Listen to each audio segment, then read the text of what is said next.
¿podemos realmente saber en qué tiempo nos encontramos de la historia?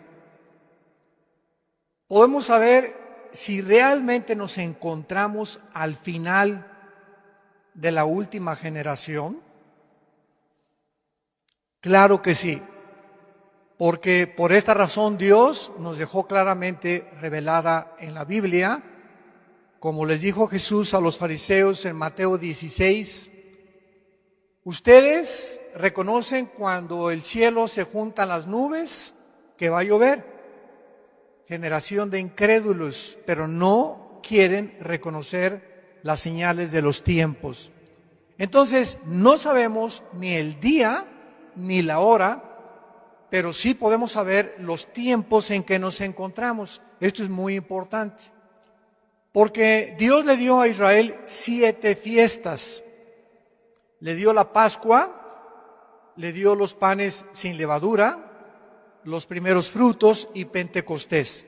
Estas 4 fiestas no eran de Israel, eran de Jehová.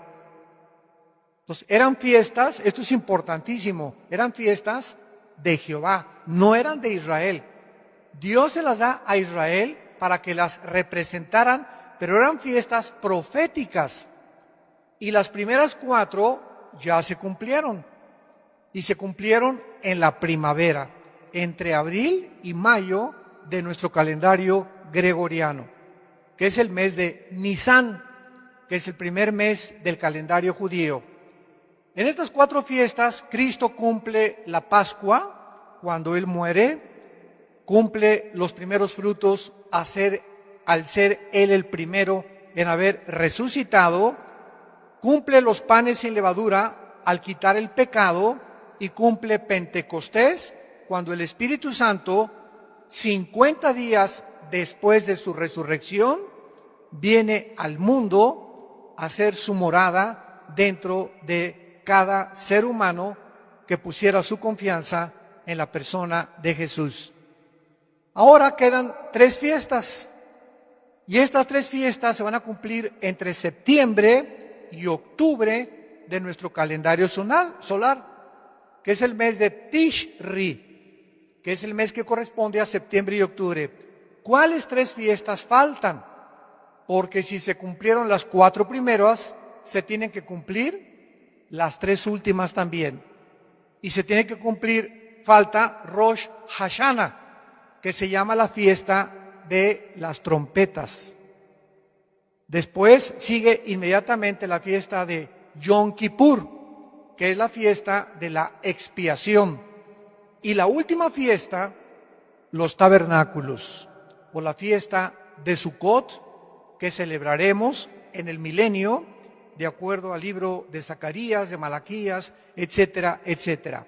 Muy bien. Ahora, desde el principio de la creación, ahora sí, mucha atención, desde el principio del Génesis, Dios establece un patrón profético para el tiempo de la humanidad.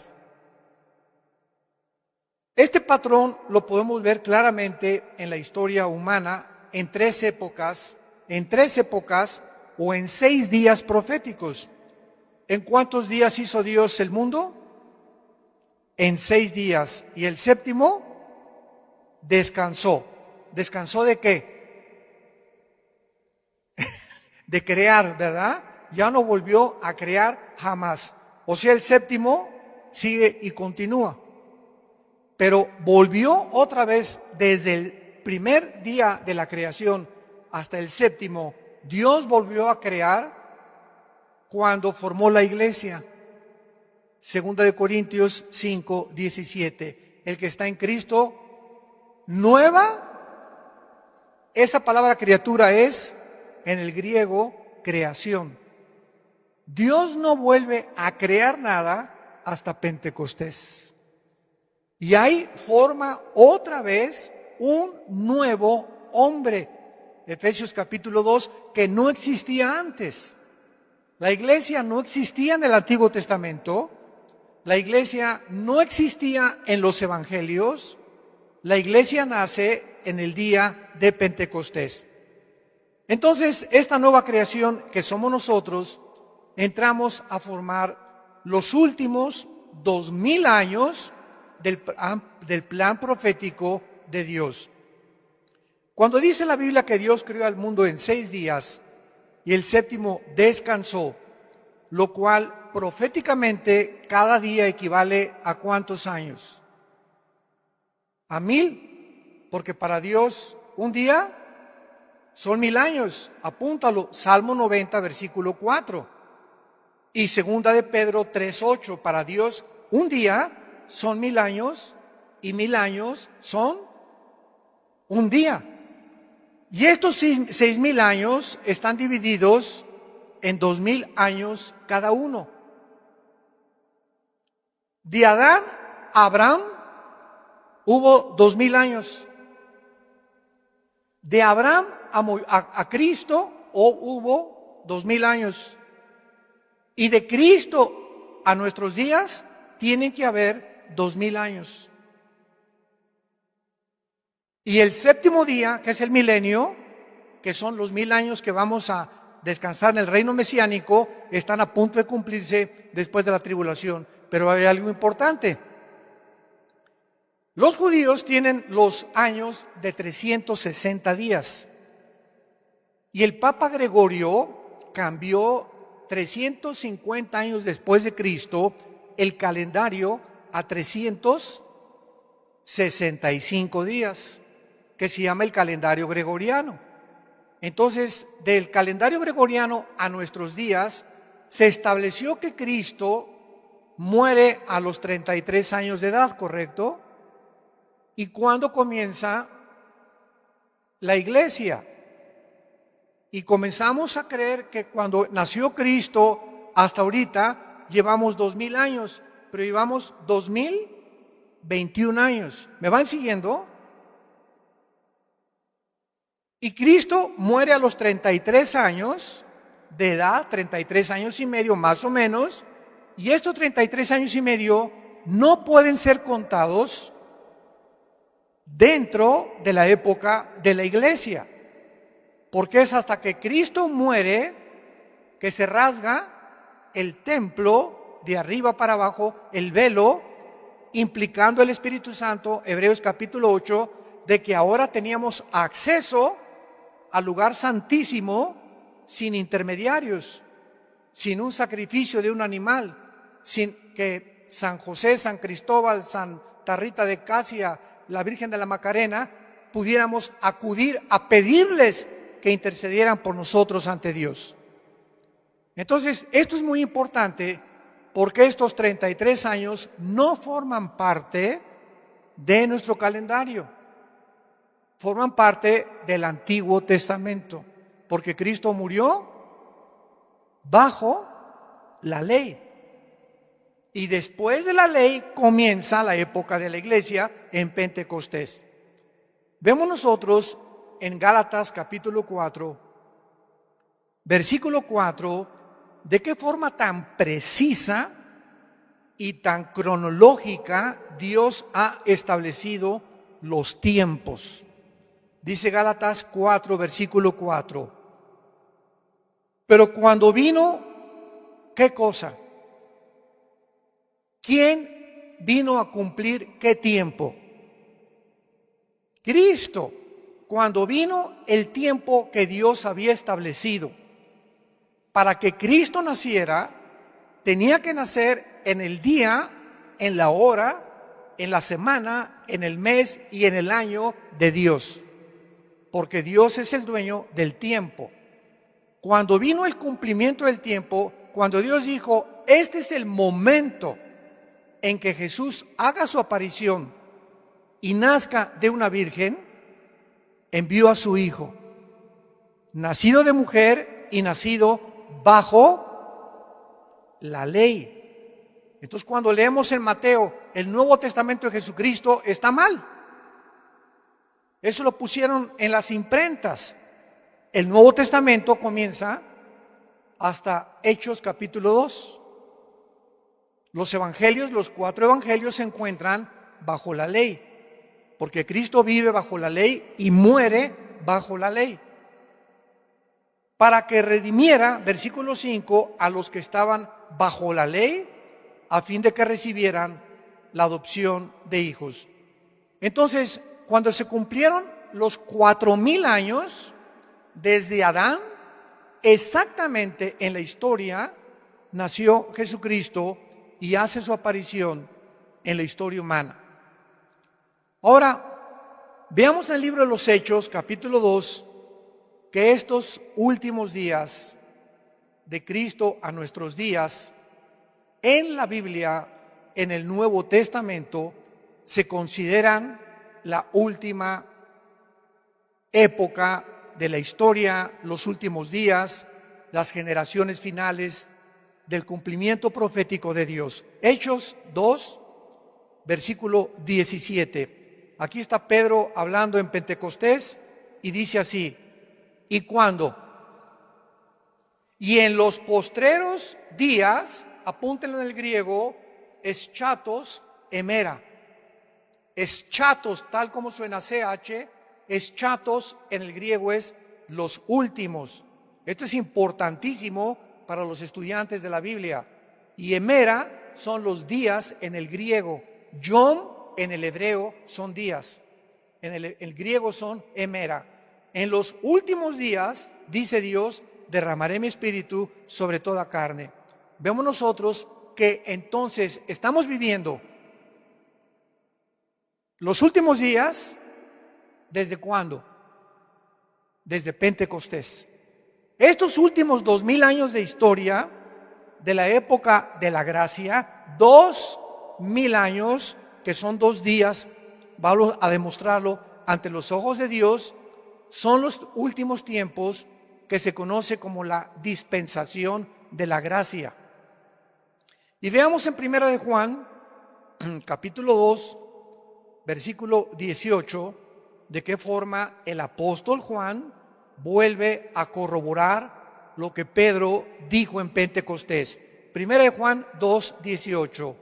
Hijitos, ya es el eschatos emera, que se tradujo aquí el último tiempo. Y Juan estaba escribiendo esto hace 2,000 años. Él reconoce, nos encontramos en los últimos días. Y según ustedes oyeron que el anticristo viene. En tiempos de Juan el anticristo no había hecho su aparición. Así que ahora han surgido muchos anticristos. Por esto conocemos que es los últimos días. Es lógico que antes de Cristo no hubiera anticristos, aunque hay tipos como Nimrod y como Antíoco Epífanes que van a aparecer e hicieron cosas que el anticristo va a hacer.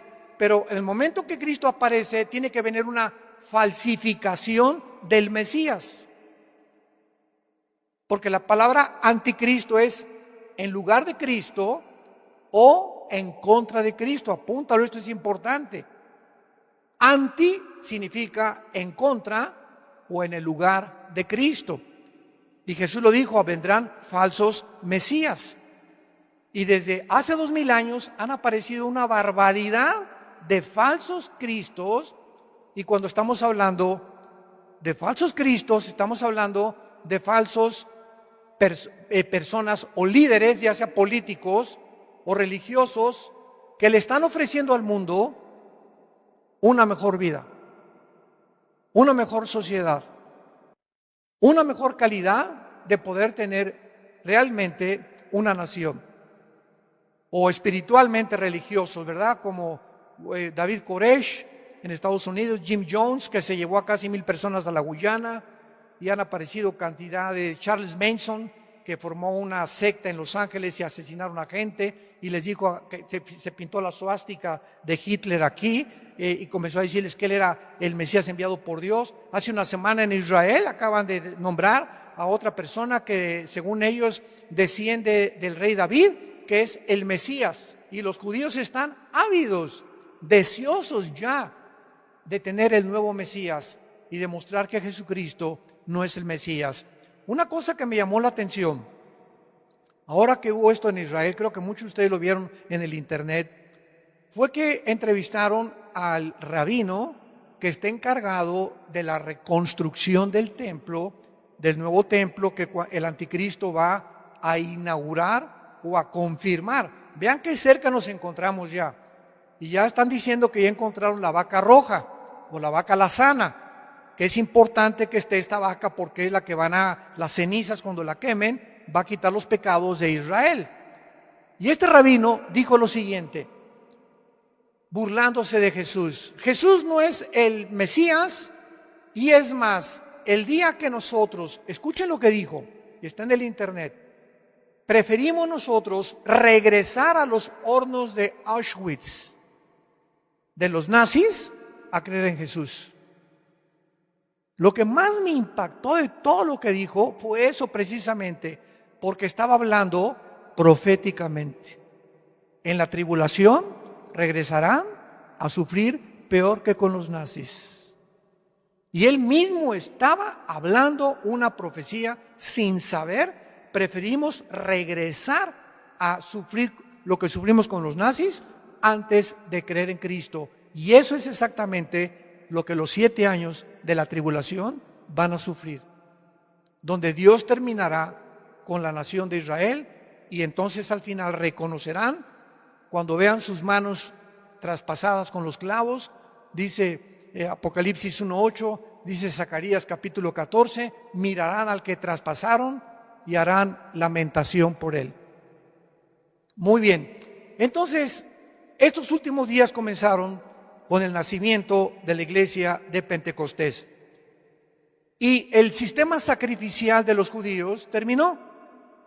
Ya no hay necesidad de sacrificios, ya no hay necesidad de sacerdotes. Ahora el sacrificio final y último lo hizo Jesucristo. Por eso dice Juan 1:17, la ley vino bajo Moisés y la gracia bajo Jesucristo.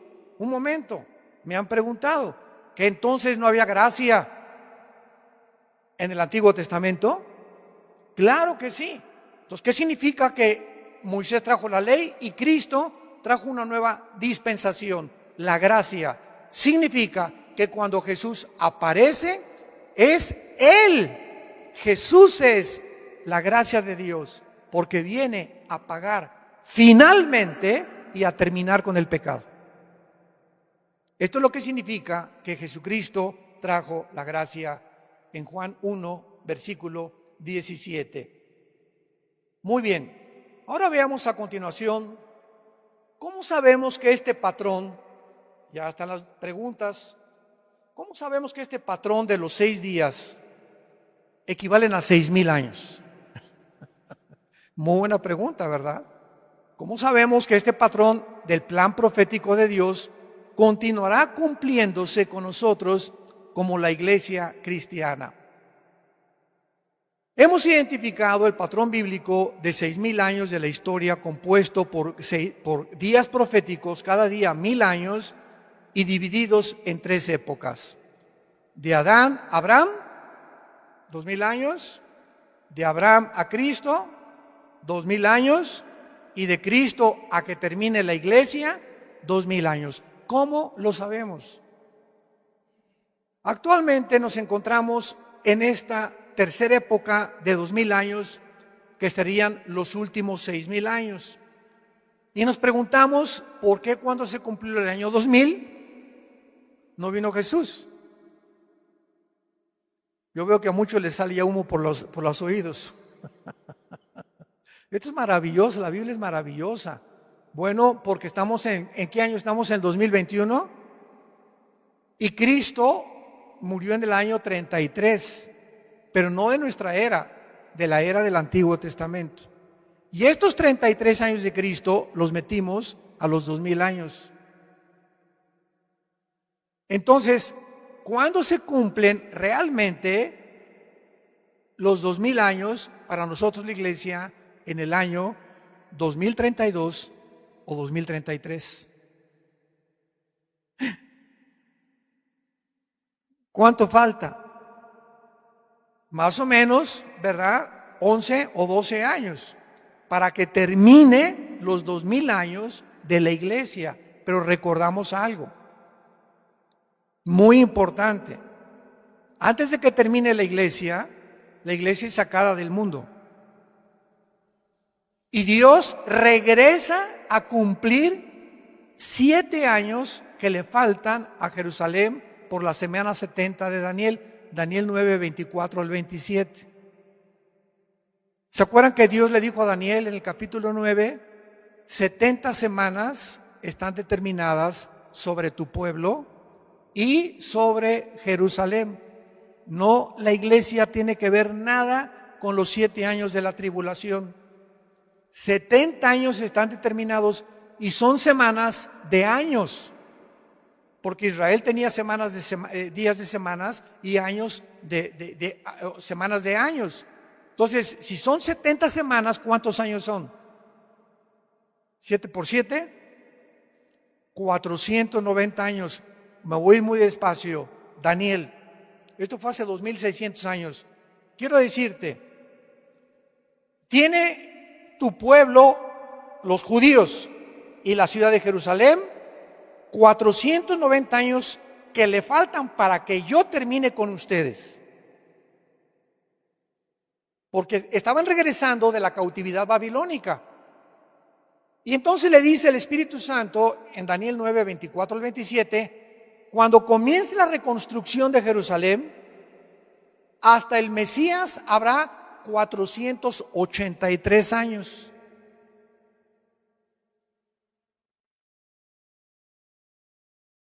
¿Y cuándo comenzó la reconstrucción? En Nehemías capítulo 2 con el rey Ciro.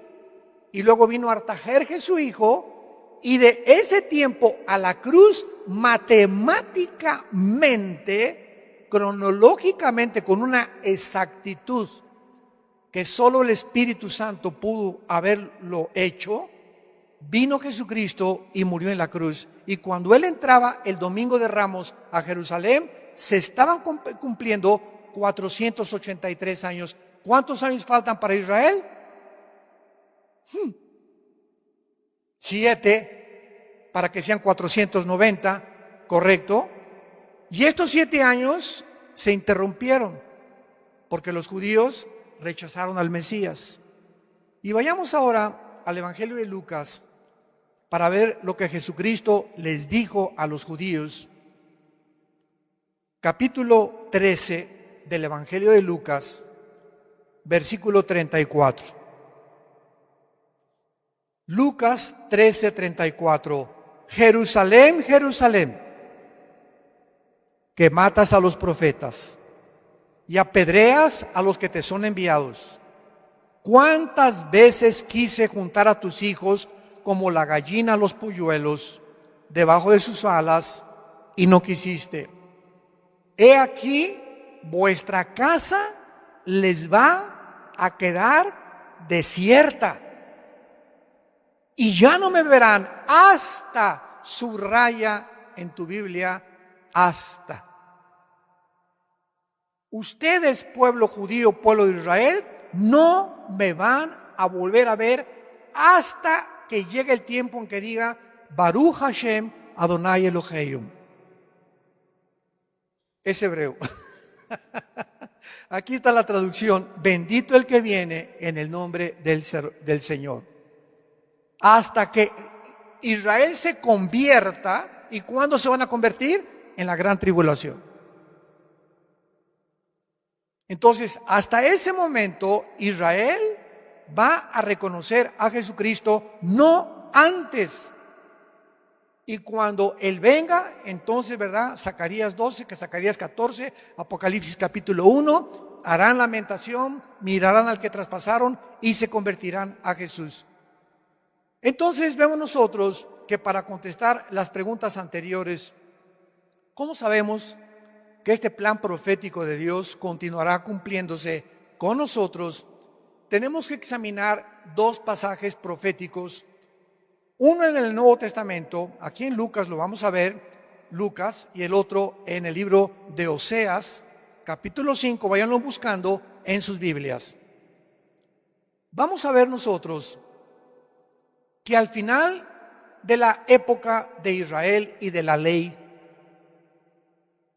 Jesús condena a esta generación de los judíos, como lo acabamos de ver, que le rechazaron y les profetiza que le reconocerían en un futuro como el Mesías. Y vemos nosotros en el libro de Oseas, vamos al libro de Oseas en el Antiguo Testamento, capítulo 5, versículo 15 y el capítulo 6, versículo 1 y 2, que dice así, capítulo 5 de Oseas, versículo 15, andaré y volveré a mi lugar. Está hablando el Mesías en el lugar de Israel. Esta es una profecía impresionante. Andaré y volveré a mi lugar hasta que reconozcan su pecado. Cuando dice andaré y volveré a mi lugar, está diciendo Jesús, me regresaré al cielo. Volveré al lugar, cuando yo venga al mundo, me voy a regresar de donde yo salí. ¿Y cuándo va a regresar? Hasta que reconozcan su pecado y busquen mi rostro. En su angustia, que serán los 7 años de la tribulación, me buscarán. Capítulo 6. Venid y volvámonos a Jehová, porque Él arrebató y nos curará. Hirió y nos vendará. Atención. Nos dará vida después de 2 días. Y en el tercer día nos resucitará y viviremos delante de Él. Dios le está hablando a Israel. Estos 2 días no son de 24 horas, son días de 1000 años. Después de que se cumplan los 2000 años, dice la Biblia, nos dará vida y después de 2 días, en el tercero, nos resucitará. Vamos a examinar estos versículos un poco más profundo, porque cuando Jesús dijo en Lucas, no me verán hasta que llegue el tiempo, Jesús estaba diciéndoles a los judíos que le rechazaron que habría un periodo de tiempo de espera antes que la nación de Israel le reconociera como el Mesías. Y este periodo de tiempo es el periodo de la iglesia. Dios rechaza a Israel y somos injertados en el olivo natural. Romanos capítulo 11. Somos el olivo silvestre injertados en el olivo natural, de donde vienen Abraham, Isaac y Jacob, que son la raíz. Entonces, al injertarnos Dios en el olivo natural, nos hacemos inmediatamente y tenemos el privilegio de poder recibir las bendiciones del pacto abrámico. Y ahora dice Gálatas capítulo 3, los que son de la fe son de Abraham. Y dice Romanos capítulo 2, no los judíos que nacen en Israel son realmente el pueblo de Dios, porque es espiritualmente la adquisición y la herencia de nosotros. ¿Por qué somos ahorita nosotros de alguna manera espiritual los verdaderos judíos? Porque tenemos la semilla que es Jesús, el Mesías. ¿Ya me siguieron? Esto es precioso. Y ahora nosotros, las bendiciones que Dios le dio a Abraham, ¿verdad? Hay bendiciones para la tierra, le pertenecen a la nación de Israel nacional. Pero las bendiciones espirituales que Dios le dio a Abraham, las recibimos nosotros por ser descendientes de Abraham, por tener la semilla de Abraham, porque de Abraham viene el Mesías. Esto es precioso, pero vamos a seguir rascándolo aquí más todavía. Vemos la profecía entonces de Oseas que nos revela el tiempo para el avivamiento de Israel, basado en el patrón que ya vimos que un día es igual a 1000 años. Y esta profecía nos revela que Dios, en la forma de Jesús o del Mesías, les dejaría de repente, los dejaría a los judíos para regresar a su lugar, o sea, al cielo. Dice, andaré y volveré a mi lugar. Y esta partida que Jesús tuvo estuvo relacionada por el pecado que Israel cometió cuando le rechazaron como el Mesías prometido. E Israel quedaría entonces, desde hace 2000 años, en grande aflicción. Serían dispersados por todas las naciones del mundo y dejarían de ser una nación. Y con la necesidad de un avivamiento hasta que Jesús regresara. Entonces, ya pasaron 1948 años de la época de la iglesia, no de Israel. Y desgraciadamente muchas iglesias cristianas comenzaron a inventar una teología que se llama la teología del reemplazo, que es una verdadera herejía. ¿Qué enseñan estos hermanos?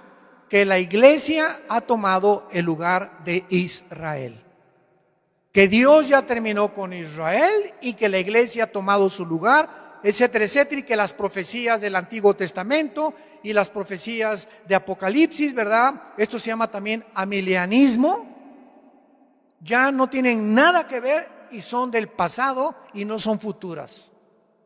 Y cuando nosotros comenzamos a enseñar eso, es una ignorancia tan tremenda, porque Romanos 9, Romanos 10 y Romanos 11, 3 capítulos del libro de Romanos, nos enseñan que Dios no ha acabado con Israel. ¿Y cuándo nos recuerda esto Dios? El 14 de mayo de 1948. Aquí vamos en la iglesia, los cristianos. Aleluya, Israel ya, judíos ya maldecidos, ya es la iglesia. Y de repente el mundo voltea en 1948 a la nación de Israel y de una forma impresionante, impactante, sorpresiva, repentina, el pueblo judío que Dios supuestamente había rechazado, regresan a formar un Estado libre e independiente, soberano, el 14 de mayo de 1948. Nunca, jamás, amados santos de Dios, jamás en la historia, ninguna civilización, ninguna tribu, ninguna nación, ninguna cultura había podido sobrevivir casi 2000 años sin perder su religión y su idioma. Ahora que mi esposa y yo radicamos al otro lado, pasando el río Bravo, nos damos cuenta que todos los mexicanos que llegan a Estados Unidos a vivir, guatemaltecos, hondureños, centroamericanos, etcétera, etcétera, al llegar a Estados Unidos, y muchos llegaron hace como un siglo más o menos, inmediatamente se adaptaron a la cultura norteamericana. Y no quieren que ser reconocidos como mexicanos o como hondureños o como guatemaltecos, y se visten igual que los americanos con sus calcetines, con sus cachuchas, con sus shorts. O sea, quieren adaptarse para que no se vean diferentes a los americanos y que los llamen que son americanos. Y ya a los 5 o 10 años ni español hablan. O el español que hablan, desgraciadamente, ¿verdad?, por no practicarlo, pues está bastante adulterado ya, ¿verdad? Como palabras como parqueo, que es estacionamiento, la troca, que es el truck, viene la palabra, el pick-up de las camionetas. Bueno, cantidad de palabras que tú escuchas modificadas, mitad inglés y mitad español. Y los italianos que han llegado también en 1915, 1920, los ingleses, los alemanes, todos se han adaptado a la cultura norteamericana. Y ninguno quiere regresar a México, ninguno quiere regresar a Centroamérica, ni Italia, porque Estados Unidos se convirtió en el país de los migrantes. Nadie quiere irse a vivir a Rusia, ni a la China. Todo el mundo quiere irse a Estados Unidos. Eso ya se acabó. Pero nos damos cuenta que los judíos son la única cultura que después de casi 2000 años continuaron practicando el hebreo. continuaron practicando su religión. Y cuando regresan en el 48, se convierten en la primera cultura de la historia en sorprender al mundo en un día. En un día las Naciones Unidas los declaran Estado independiente, libre y soberano. ¿Qué nos estaba diciendo Dios a los cristianos? Aquí vamos los cristianos. Nos estaba diciendo Dios: no me he olvidado de Israel. Voy a venir por ellos. Están en la banca. Ahorita está el Barcelona y el Real Madrid. Va 5-0 a favor Barcelona. Se nota que soy del Barcelona, ¿verdad? Y en la banca hay jugadores que no entran al campo a jugar, pero no significa que no formen parte del equipo. Entonces, Israel está en la banca y nosotros estamos jugando en estos 2000 años en la cancha porque estamos tomando parte activa de predicar el Evangelio de Jesucristo. Se nos dio el privilegio a nosotros de predicar el Evangelio mientras Dios sigue tratando con la nación de Israel. Entonces, en el 48 recobran su identidad nacional, pero siguen en incredulidad, porque todavía no aceptan a Jesús, aunque se calcula que hay 180,000 judíos étnicos que han aceptado a Jesucristo. Y esto que ya hay judíos nacidos en Israel, que se han convertido a Jesús, es una señal de los últimos días. Ahora, regresamos a esta profecía impresionante de Oseas. Esta profecía nos revela que Dios, en la forma de Jesús, el Mesías, les dejaría. Me iré y volveré a mi lugar para regresar otra vez. Esta partida la tuvo Jesús cuando lo rechazaron. Y esta aflicción de muerte nacional duraría 2 días, que ya están a punto de cumplirse. 2000 años en que los judíos iban a sufrir, y hasta ahorita los judíos tienen patria, pero no tienen templo. Y los judíos sin templo no son judíos, porque lo que los hace a ellos eso es el templo y los sacrificios. Y el que va a permitirles que reconstruyan el templo y que regresen al sistema arónico y levítico de sacrificios sacerdotales será el anticristo. Y ya ante nuestros ojos están ellos tratando de volver otra vez. Pero lo que era el templo de ellos, ¿saben en dónde se encuentra? Debajo, los que conocen Israel, una vez fuimos a Israel, muchos de ustedes nos acompañaron. En cualquier foto de Israel vas a ver una cúpula dorada, grandísima, que es, ¿verdad?, lo primero que se ve en las postales. Esa cúpula dorada es la mezquita de Omar, la mezquita musulmana, que 600 años después de Cristo, cuando los romanos en el año 70 destruyeron Jerusalén y no dejaron piedra sobre piedra, 600 años después casi, Omar, un musulmán, disque profeta, construye arriba de lo que era el templo que reconstruyó Herodes en tiempos de Jesús. Le dijeron a Jesús: mira nomás qué maravilla el templo. Y Jesús dijo en Mateo 24: no quedará piedra sobre piedra. Y en el año 70 no quedó piedra sobre piedra cuando los romanos, bajo el general Tito, hijo de Vespasiano, el emperador romano, arrasó con Jerusalén. Y en el año 600 Omar construye arriba de donde estaba el templo judío una mezquita musulmana como una maldición, porque fue una maldición para los judíos que arriba de su templo otra religión pagana estableciera su lugar de adoración. Y hasta este momento del 2021, a ver, quítenles la cúpula de la roca o la mezquita a los musulmanes, ni de chiste. Porque el día que la destruyan para construir el templo, se viene una guerra nuclear. Se vendrían toditititos los más de 1.500 millones, casi 2.000 millones de musulmanes en el mundo para destruir a Israel. Entonces tiene que pasar un milagro o alguna guerra, tal vez la de Ezequiel 38 y 39, que vamos a hablar tal vez hoy en la tarde acerca de esto, para que puedan realmente los judíos reconstruir en el lugar donde ellos necesitan reconstruir el templo. O tal vez la guerra del Salmo 83 de las naciones árabes, que puede venir antes de la guerra de Ezequiel capítulo 38. Entonces esta aflicción ha durado casi 2000 años y el pueblo de Israel podría esperar su avivamiento después de 2000 años, pero su tiempo histórico no continuaría como la época brillante que tuvo Israel, porque Israel está muerta espiritualmente hasta nuestros días.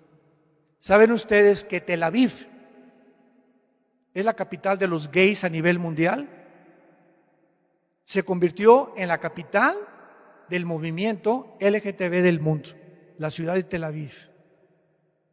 Y ahora Jerusalén viene a ser repartida por el presidente Joe Biden.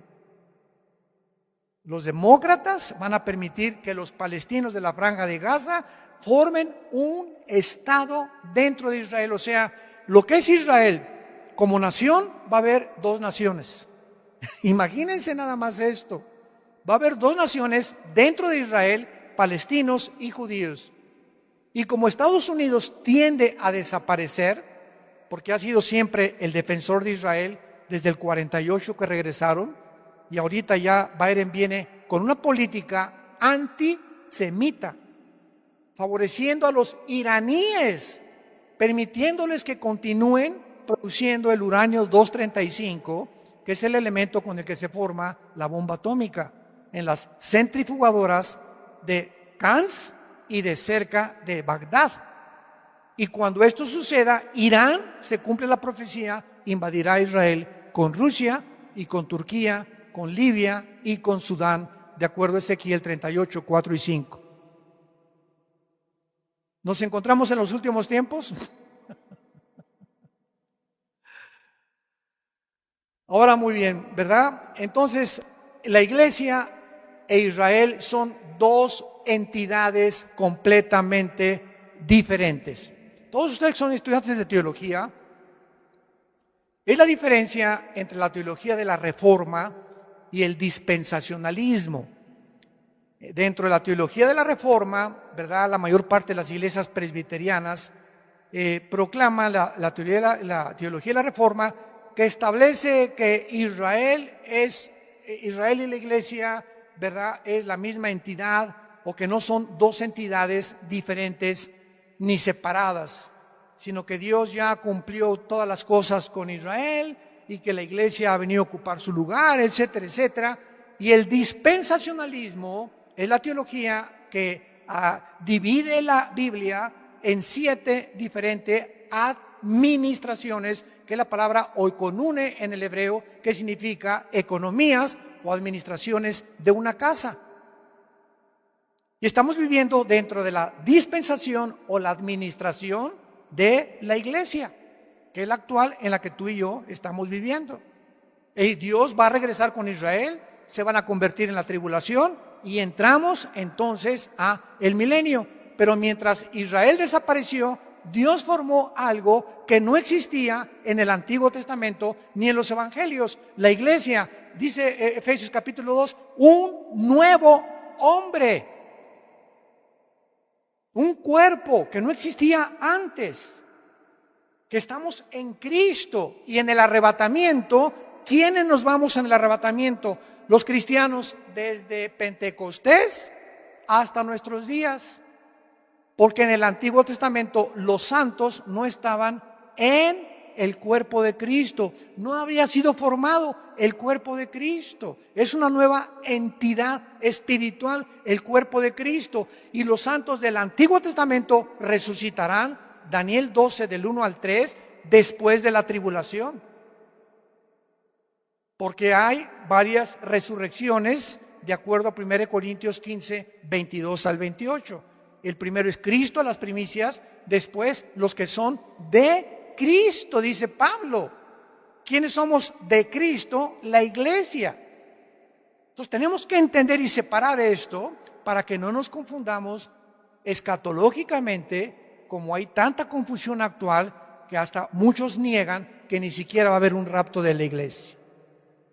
Y simplemente porque el rapto de la iglesia es un misterio, dice Pablo, 1 Corintios 15, 51 y 52, que no existía antes. Y este misterio de la iglesia estaba escondido en las épocas antiguas. Romanos 16, los dos últimos versículos, Efesios capítulo 2, estaba escondido, que es en nosotros Cristo, la esperanza de gloria. No existía esto en el Antiguo Testamento, ni tampoco en los Evangelios. En Mateo 24 no está el rapto, en Lucas 21 no está el rapto, en Marcos 13 no está el rapto, en el Antiguo Testamento no está el rapto. El rapto era un misterio que se lo reveló Dios, no a Juan, no a Pedro, no a Santiago, no a Mateo, se lo reveló al apóstol Pablo.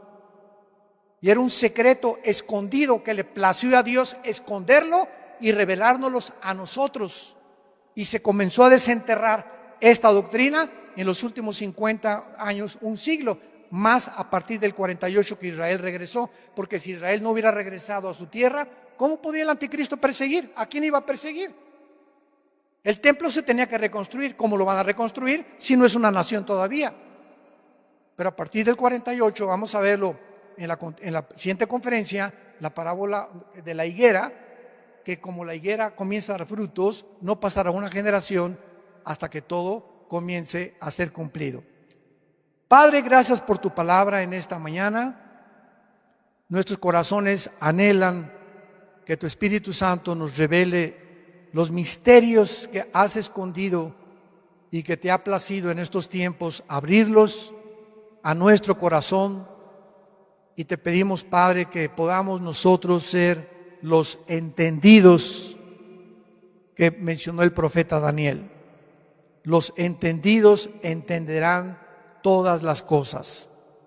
Y las cosas que te plació esconderlas y revelarlas en los últimos días que vivimos son para nosotros y para nuestros hijos. En el nombre de Jesús.